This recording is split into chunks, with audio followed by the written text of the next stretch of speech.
All right, in the 608 this week, we're taking a look back at all of our coverage in 2022. Josh Spreiter, you had some pretty interesting people, some very inspiring people this year. Yeah, and that's where we start things off today. Of course, all week we're going to be looking back at 2022. First up, we're meeting some of those inspirational people. Hear their messages to our viewers.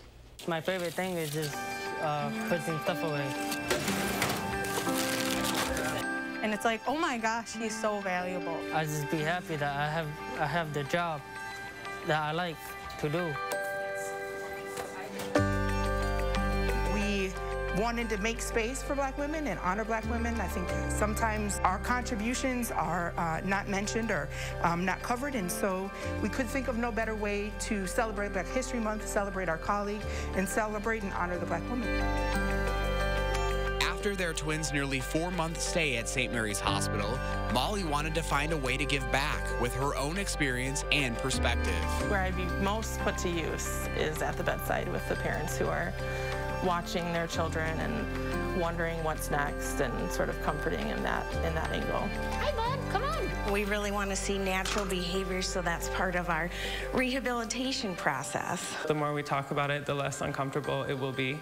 I think I have not met a person that hasn't been touched by mental health in some way.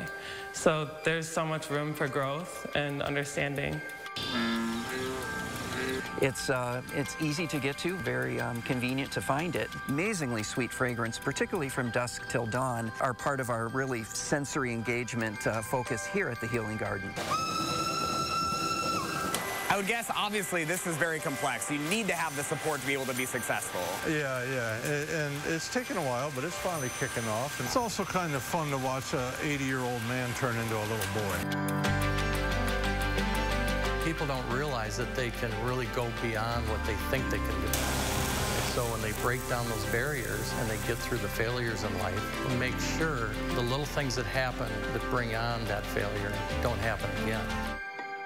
It's hard to feel these emotions. It's hard to reflect on what's happened to you. You want to just dismiss it and pretend it never happened.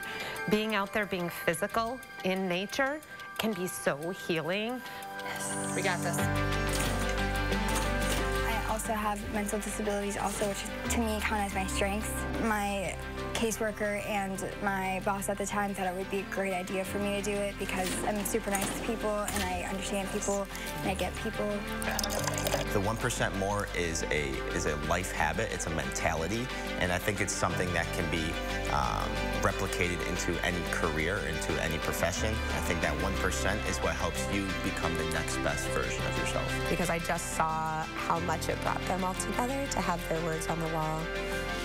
And even when students come back, they'll say, oh, I can still see this is my handwriting. And that's pretty special. My thanks to photojournalist Mark Schilling for putting that together. I could not do this segment without him. Remember, you can always go back and watch our features by going to channel3000.com. There is the In the 608 tab, and there you're going to find the interactive map that you can see all the places we've been across southern Wisconsin. And Chris, I think you said it best earlier, you know, with so many bad things happening in the world, this has been an incredible outlet to showcase that there are amazing things that are going on in our community, and this is why you need to get out there and meet these people, because everyone just has an incredible story.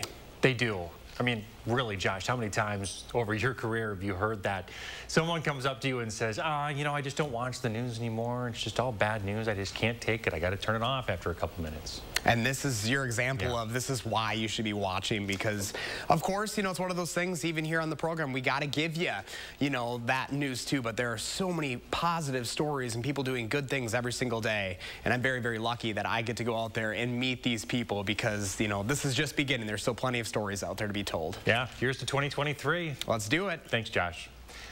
Josh's stories come often from people just like you, so find him on social media or email him for a chance to be featured.